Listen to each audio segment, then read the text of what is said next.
Hundreds of friends, family and members of the boy racer community have today paid tribute to two young men killed in a crash last weekend. Ricky Barker and Andre Armand died when their car struck another vehicle on the Dairy Flat Highway north of Auckland. Today they were remembered with a tribute drive to the crash scene. Brian Marbeck reports. One last ride for two friends lost. Brother, rest in peace, brother. 18-year-old Ricky Barker and 20-year-old Andre Armand were killed last weekend when their car hit an oncoming vehicle on the Dairy Flat Highway. 1 week on, around 200 of those who knew them donned red, Ricky's favourite colour, and drove in a convoy to Auckland's waterfront and back. It was pretty sad, finding out what happened. Ricky's mother, Kay Barker, says she's overwhelmed by how many people came to pay their respects. I'm just so proud that my son's touched so many hearts.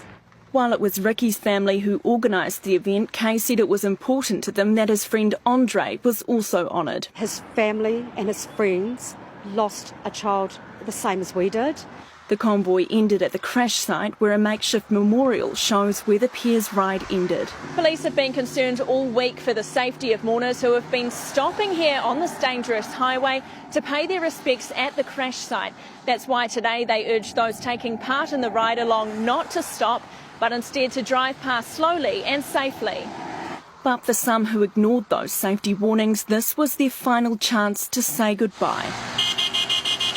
Ricky's pride and joy, his Nissan Skyline, was brought along for the ride too.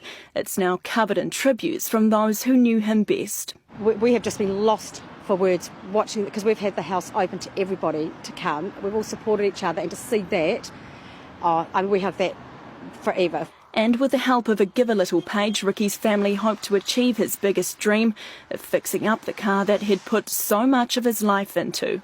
Brian Marbeck, News.